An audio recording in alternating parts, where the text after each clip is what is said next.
Well, if you read the Course in Miracles, it'll tell you that all of this form is just illusion, that the only thing that's real is that which never changes.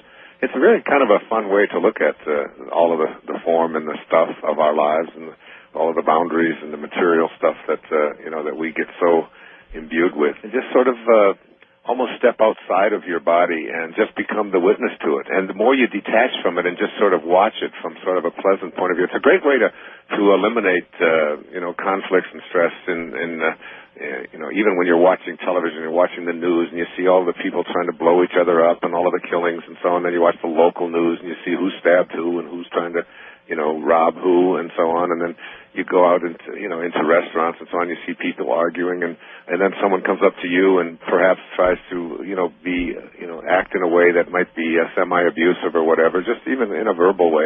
It's like when you get yourself to a point where you just absolutely see yourself, you just step right out and you get in back of yourself.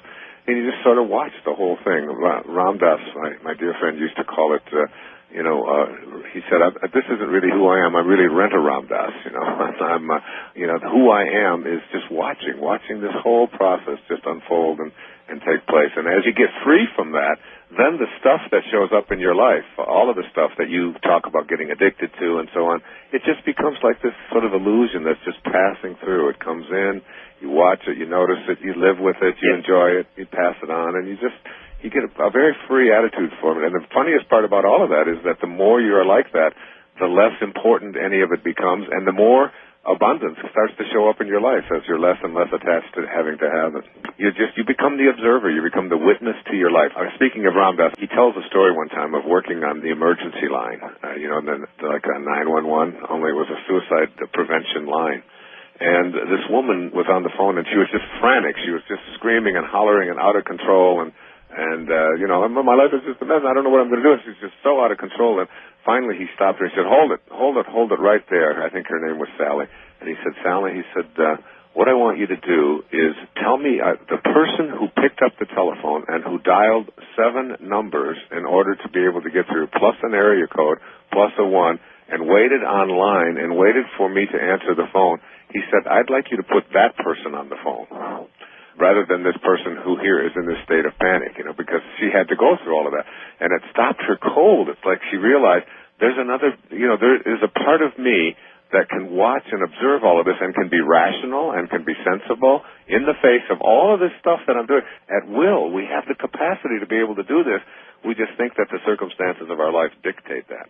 I think that people have to use their own history as an example of that. I always tell people who have this great fear that something terrible is going to happen, that they're not going to be able to pay their bills, or that they're just going to collapse and everything. And I always say, let's look at your history. Let's say you're 30 years old, and in the previous 30 years, have you ever been hungry? Have you ever not paid your bills? Have you ever, had to, go on welfare if that's so just, unappealing to you or whatever? And, or have you ever just collapsed in the face of all of these things? They always say, no, that's never happened.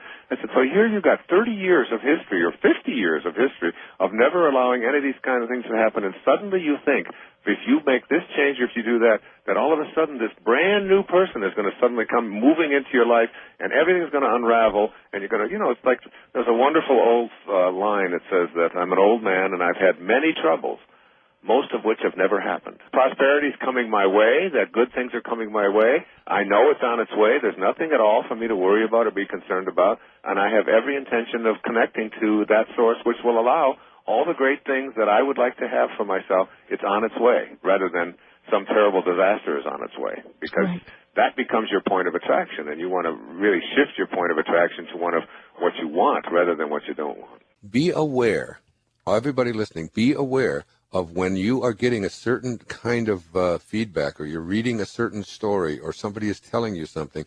Start becoming conscious of how you feel as you're hearing these horror stories and looking at this bad news. Start noticing how you feel inside, and then begin to ask yourself, what can I do to avoid feeling that way, so that by not feeling that way and not being a part of that hatred and having more hateful thoughts towards the people who are doing these things, and then multiplying the amount of hatred that's in the world, instead becoming more of a being of love, so that you live from that place, and then you radiate that out, and you can impact people around you.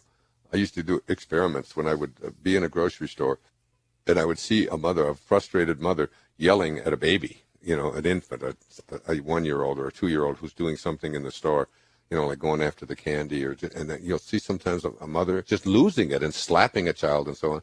And of course, I don't go over to them and give them a lecture and tell them, but I move in closer. I get closer. And while that's going on, while they're in that rage kind of thing with their child, I try to radiate as much love as I possibly can into the space, fill the space with, instead of my being angry at that mother for doing what she is doing and saying, how dare she do that? That's just a child and she shouldn't be yelling at it. I don't know what the situation is that's going on there. Instead of that, I want to be like Jesus was. I want to be the kind of person who, when they go into a village, just their presence elevates the consciousness of everyone.